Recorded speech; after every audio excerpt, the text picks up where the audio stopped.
Oi, gente. Eu aqui de novo, professor Vicente Faria, dando sequência às nossas aulas de análise sintática. Esta é a quarta aula e nós vamos terminar a classificação do sujeito. Hoje falaremos do sujeito indeterminado e do sujeito inexistente ou da oração sem sujeito. Vamos ao sujeito indeterminado. Sempre lembrando a vocês que o trabalho é sempre feito com frases. Elas aparecem aí, né, no vídeo e a gente vai trabalhando essas frases. Correto? Vamos então ao sujeito indeterminado. Há duas formas de indeterminação do sujeito. A primeira é assim. Vejam a frase. Picharam os muros da escola. E aí vem a pergunta. Quem que pichou? Bom, o fato de o verbo estar no plural pode levar alguém a dizer eles. Mas esse eles, sendo um pronome, ele estará substituindo um ente no plural, alguém no plural. Quem? Será verdade mesmo que foi mais de uma pessoa que pichou? Na verdade, este plural é um plural artificial, entre aspas. Ele é usado para indeterminar o sujeito. Ele não é um plural real. Pode ter sido uma pessoa só. Né? Coloca-se no plural porque não se sabe, né, quem foi que pichou. Ou ainda, né, não se quer revelar quem pichou. Mesmo sabendo, não se quer revelar. Muito típico daquele tipo de frase, né? Andam falando mal de você, xingaram sua família, né? Querem conversar com você. Você não diz quem é, né? Mas joga o verbo no plural. É um plural artificial de indeterminação. Então, nós temos picharam os muros da escola. Esse picharam não está concordando com os muros da escola. A estrutura da frase aí é picharam, verbo transitivo direto, os muros da escola, objeto direto. Essa frase ela está com o sujeito indeterminado e é uma frase em voz ativa. Quer dizer o seguinte, o sujeito é indeterminado, mas é agente. Ele pratica a ação. É uma frase em voz ativa. Correto? Muito bem. Agora, digamos que eu coloque acrescente essa frase uma coisinha. Por exemplo, picharam-se os muros da escola. Ok? Aí você pode dizer, não, é a mesma coisa. Não é a mesma coisa. Uma diferença muito grande. Como assim? Quem pichou? Eu também não sei, professor. Sim, só que você não tem que perguntar aí quem pichou. É o que se pichou. Né? Então tem um C aí, né? O que se picharam? Os muros da escola. Aí o sujeito é os muros da escola. Peraí, professor, não estou entendendo. Os muros da escola não eram objeto? Sim, mas agora não é mais. Esta partícula C é uma partícula que torna a frase, né, que coloca a frase na voz passiva. E na voz passiva, o sujeito é paciente. Esse picharam-se equivale a foram pichados. Esse picharam está no plural e é um plural real. Ele concorda com os muros da escola. Ele não tem o mesmo valor do picharam os muros da escola. Lá o plural era de determinação. Aí não. Ué, mas de qualquer maneira continua indeterminado, não continua, professor? Não o sujeito, mas o agente. O sujeito agora é os muros da escola. Observem bem que esta frase, picharam-se os muros da escola, é a mesma coisa que dizer os muros da escola foram pichados. Correto? Ela tem uma equivalência. E os muros da escola foram pichados, é voz passiva, você sabe, porque você está vendo claramente aí que os muros da escola, o paciente recebe a ação. Né? Então, Então existe uma equivalência entre a partícula ser e o verbo ser, no caso aí foram. Só para você ter certeza disso, vamos fazer uma coisa? Vamos colocar os muros da escola no singular. Correto? Vou botar o muro da escola. Como vai aparecer aí agora? Olha lá. Quando você coloca no singular, né, e quer colocar como a primeira frase, a primeira que eu dei para você, o verbo continua no plural. Ó, picharam o muro da escola, porque eu continuo tendo sujeito determinado pelo verbo no plural, né, e o objeto direto. O verbo não concorda com o objeto direto. Então, esse plural é de indeterminação, não muda. Agora, vamos botar a partícula ser. Eu vou botar picharam-se o muro da escola? Não. Pichou-se o muro da escola. O muro da escola foi pichado. Correto? Quando eu faço a voz passiva com essa partícula ser, eu tenho a voz passiva pronominal ou sintética. Correto? Quando eu faço a voz passiva com o verbo ser, os muros da escola foram pichados ou o muro da escola foi pichado, eu tenho voz passiva analítica ou participial, por causa do verbo no particípio. Correto? Está claro isso? Então não deixa se pegar, né? Vocês. Isso é muito importante também na questão da concordância. Quando você tem a partícula ou o pronome passivador, você é obrigado a concordar com o sujeito. Por isso que a gente deve falar, vendem-se automóveis, porque automóveis são vendidos. Certo? Muito bem. A segunda forma de determinação do sujeito, ela envolve um se, um outro se. Por isso que eu botei o primeiro, que era a passivador. Agora vamos à segunda forma de indeterminação do sujeito. Primeiro eu vou colocar 3 exemplos para vocês. Né? Os 3 exemplos para vocês. Olha aí. Ele precisa de emprego. Ele caminha pela praia. Ele era feliz naquele tempo. Correto? Nas 3 frases, nós temos o sujeito determinado, ele. Né? Determinado, simples, tranquilo. Agora vamos fazer o seguinte. Vamos acrescentar uma partícula C aí. Nas 3 frases. Ele precisa-se de emprego. Ele caminha-se pela praia. Ele era-se feliz naquele tempo. Você já está estranhando. Para, professor, isso está completamente errado. Está errado porque está havendo uma incompatibilidade. E que incompatibilidade é essa? Uma coisa nega a outra. O sujeito, ele era determinado, não era? Estava determinado. Quando eu botei a partícula C, o que eu fiz? Eu anulei a determinação. Portanto, essa partícula C está aí para indeterminar o sujeito. Então, precisa-se de emprego? Quem é que precisa? Não sei. Anda-se pela praia? Ou caminha-se pela praia? Não sei. Era-se feliz naquele tempo? Não sei. Quem que era? Quem caminha? Quem precisa? Este C entrou para anular, né, um sujeito ele determinado.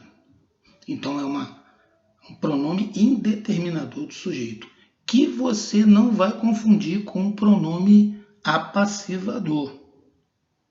Pronome apassivador, por exemplo, quando eu digo assim, pichou-se o muro da escola. Aí o muro da escola foi pichado. Existe uma equivalência do ser com o verbo ser. Podem ver nas 3 frases que eu dei para vocês com o ser indeterminador que essa equivalência não existe. Eu não falo, né, precisa-se, caminha-se ou era-se. Eu não tenho como falar era preciso, né, era caminhado, né, ou era sido. Não tem como, não há, porque o papel do se aí é de indeterminação do sujeito. A voz continua ativa. Esse se aí não mudou a voz verbal. Lá, naquele outro caso, sim. É muito comum, né, as pessoas confundirem isso, e é mais frequente ainda errar na concordância, porque quando a partícula é a passivadora, eu sou obrigado a concordar com o sujeito, porque existe um sujeito ali. Mas quando você tem o se indeterminador, o verbo fica na terceira pessoa do singular. Precisa-se, caminha-se, era-se e assim por diante. Tá certo? Então não vamos confundir se indeterminador com se apassivador. Depois, nas aulas de exercício, nós vamos ver vários casos muito semelhantes, né? Sujeito inexistente. Sujeito inexistente ou oração sem sujeito, nós temos os chamados verbos impessoais. Aqueles verbos que a pergunta quem é que fica incoerente, ela se torna nula. Por exemplo, quando eu digo assim, choveu muito hoje. Faz frio. Né? Está quente. Está quente hoje. Chega de bagunça. Basta de hipocrisia. Todas essas frases, se você fizer a pergunta quem é que basta? Quem é que chega? Perdeu o sentido? Faz frio, fez frio. Né? Quem faz? Não tem. Né? Está quente? Não tem.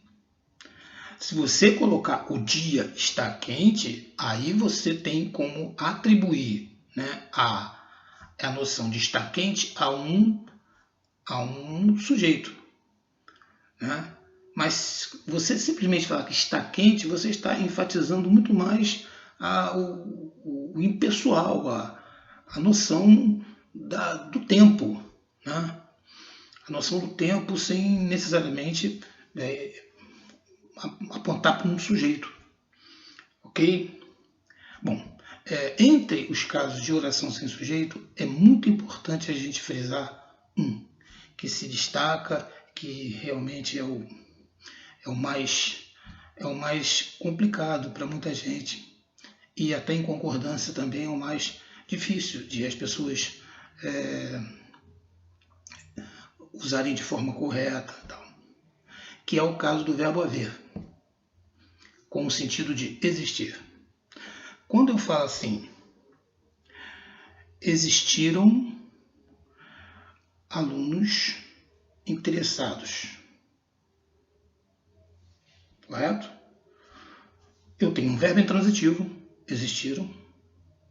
Eu tenho um sujeito, alunos, é isso, com o qual o verbo está concordando. Ponto. Né? Alunos interessados, sujeito, simples, está concordando, frase normal. Se eu colocar o verbo haver, eu não vou colocar houveram alunos interessados. Eu vou ter que colocar houve alunos interessados. Por quê? Porque o verbo haver, com o sentido de existir, é um verbo transitivo direto, tem o seu objeto direto, no caso aí, houve alunos interessados, houve é verbo transitivo direto e alunos interessados, objeto direto. Não há sujeito. Por que isso, professor? É só você fazer a pergunta. Quando você fala existiram alunos interessados, quem existiu? Alunos interessados. Quando você fala houve alunos interessados, a pergunta quem houve não cabe. Não cabe. Né? Porque o verbo haver aí, ele tem nos alunos interessados o seu objeto e não o seu sujeito. Correto? Então aí a oração é sem sujeito, o verbo é impessoal e tem que ficar na terceira pessoa do singular. Correto? E é muito comum, né, isso ser cobrado em prova, em questões de concordância, sobretudo em formas de locução verbal. Né?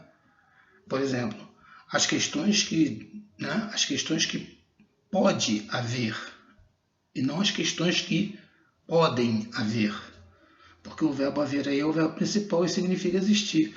A impessoalidade dele passa para o verbo poder e ele fica no singular. Se mudar para existir, aí você vai concordar, né? Podem existir. Tá legal? Então fica aí o registro para vocês não confundirem. Os dois casos de sujeito indeterminado, com o verbo na terceira do plural, né? Sem revelar o agente, ou com a partícula ou o pronome indeterminado do sujeito, sempre tendo cuidado para não confundir com o apassilador. E a oração sem sujeito, em que a pergunta caduca, né? A pergunta quem é que fica caduca, ela não se aplica, né? Tá certo? Ficou claro? Muito cuidado com isso aí, tá? Só chamando a atenção de vocês ainda quanto ao sujeito indeterminado. São só estas duas formas. Verbo na terceira do plural, agente determinado, ou um verbo com a partícula ser, né? Esse verbo normalmente transitivo indireto, ou intransitivo, ou verbo de ligação, ou até mesmo tanto transitivo direto, como transitivo indireto, como verbo de ligação, como verbo transitivo, como verbo intransitivo, né? O normal é com esses três aí, né? Transitivo indireto, intransitivo, de ligação. Mas pode acontecer com o verbo transitivo direto sim, se o objeto ficar preposicionado. Que aí ele não vai passar para a voz passiva, e na voz passiva você tem o quadrinho, conforme vocês estão vendo, né? Apareceu lá antes e agora está repetido, né? Na transposição da voz de uma voz para outra, você tem mudança de objeto para sujeito. E você, se estiver com um objeto preposicionado, ele não pode se tornar sujeito, porque sujeito não pode ser regido. Tá fechado? Tá legal? Uma outra, né, um reforço então para vocês nessa questão. Há duas formas de determinação do sujeito, tá? Quando você tiver um pronome indefinido, por exemplo, como sujeito, é sujeito simples. Alguém mexeu onde não devia. Ou alguém chegou. Quem chegou? Não sei, alguém. Sujeito determinado. Não, sujeito é alguém. Pronome definido e pronome interrogativo não indeterminam o sujeito. Ok? Cuidado com que vocês, às vezes, são levados a ver e aceitar. Não existe outra forma de determinação que não sejam as duas que eu mostrei para vocês. Falou? Estamos entendidos? E vamos em frente. Dá a sua curtida aí, né? Inscreva-se no canal, traga suas dúvidas, né? Vamos divulgar para a gente poder ajudar o máximo de pessoas que têm dificuldade nessas questões de gramática. Estou aqui para isso, né? Forte abraço e vamos continuar estudando essa língua maravilhosa, a nossa língua portuguesa. Forte abraço. Tchau.